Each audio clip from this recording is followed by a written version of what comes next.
Once upon a time, in a very hot country, a man lived with his wife in a little hut which was surrounded by grass and flowers. They were perfectly happy together till by and by the woman fell ill and refused to take any food. The husband tried to persuade her to eat all sorts of delicious fruits that he had found in the forest, but she would have none of them, and grew so thin he feared she would die. "Is there nothing you would like?" he said at last in despair. "Yes, I think I could eat some wild honey," answered she. The husband was overjoyed, for he thought this sounded easy enough to get, and he went off at once in search of it. He came back with a wooden pan quite full and gave it to his wife. "I can't eat that," she said, turning away in disgust. "Look, there are some dead bees in it. I want honey that is quite pure." And the man threw the rejected honey on the grass and started off to get some fresh. When he got back, he offered it to his wife, who treated it as she had done the first bowlful.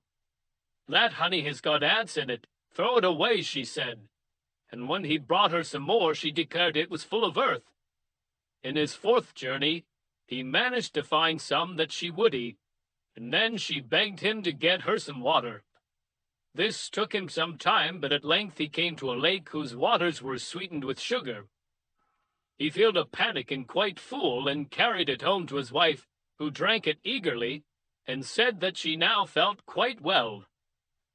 When she was up and had dressed herself, her husband lay down in her place, saying, "You have given me a great deal of trouble, and now it is my turn." "What is the matter with you?" asked the wife. "I am thirsty and want some water," answered he. And she took a large pot and carried it to the nearest spring, which was a good way off. "Here is the water," she said to her husband, lifting the heavy pot from her head. But he turned away in disgust.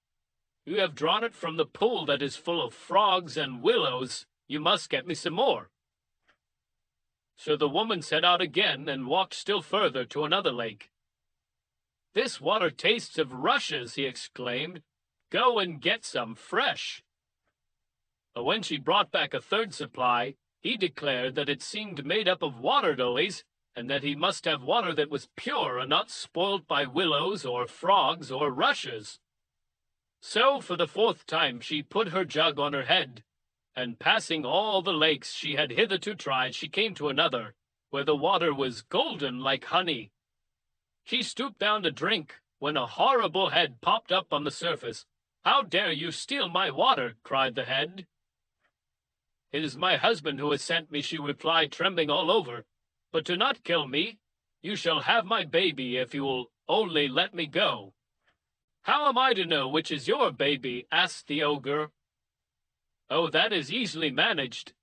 I will shave both sides of his head and hang some white beads round his neck. And when you come to the hut, you have only to call Motiratika, and he will run to meet you, and you can eat him." "Very well," said the ogre. "You can go home." And after filling the pot, she returned and told her husband of the dreadful danger she had been in. Now, though his mother did not know it, the baby was a magician, and he had heard all that his mother had promised the ogre, and he laughed to himself as he planned how to outwit her.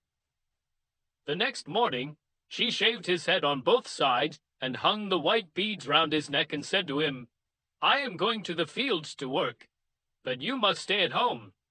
Be sure you do not go outside, or some wild beast may eat you." "Very well," answered he. As soon as his mother was out of sight, the baby took out some magic bones and placed them in a row before him. "You are my father," he told one bone, "and you are my mother. You are the biggest," he said to the third, "so you shall be the ogre who wants to eat me, and you, to another, are very little, therefore you shall be me. Now then, tell me what I am to do." "Collect all the babies in the village the same size as yourself," answered the bones. "Shave the sides of their heads, and hang white beads round their necks, and tell them that when anybody calls Motiratika, they are to answer to it, and be quick, for you have no time to lose." Motiratika went up directly, and brought back quite a crowd of babies and shaved their heads and hung white beads round their little black necks. And just as he had finished, the ground began to shake, and the huge ogre came striding along, crying, "Motiratika, Motiratika." Here we are," answered all the babies, all running to meet him. "It is Motiratika I want," said the ogre. "We are all Motiratika," they replied. And the ogre sat down in bewilderment, for he dared not eat the children of people who had done him no wrong, or a heavy punishment would befall him. The children waited for a little while, wondering, and then they went away. The ogre remained where he was till the evening, when the woman returned from the fields. "I have not seen Motiratika," said he. "But why did you not call him by his name as I told you?" she asked. "I did, but all the babies in the village seem to be named Motiratika," answered the ogre. "You cannot think the number who came running to me." The woman did not know what to make of it, so, to keep him in a good temper, she entered the hut and prepared a bowl of maize, which she brought him. "I do not want maize, I want the baby," grumbled he, "and I will have him." "Have patience," answered she, "I will call him, and you can eat him at once." And she went into the hut and cried, "Motiratika." "I am coming, mother," replied he. But first he took out his bones, and crouching down on the ground behind the hut, asked them how he should escape the ogre. "Change yourself into a mouse," said the bones, and so he did. And the ogre grew tired of waiting and told the woman she must invent some other plan. "Tomorrow I will send him into the field to pick some beans for me, and you will find him there and can eat him." "Very well," replied the ogre, "and this time I will take care to have him." And he went back to his lake. Next morning Motiratika was sent out with a basket and told to pick some beans for dinner. On the way to the field, he took out his bones and asked them what he was to do to escape from the ogre. "Change yourself into a bird and snap off the beans," said the bones. And the ogre chased away the bird, not knowing that it was Motiratika.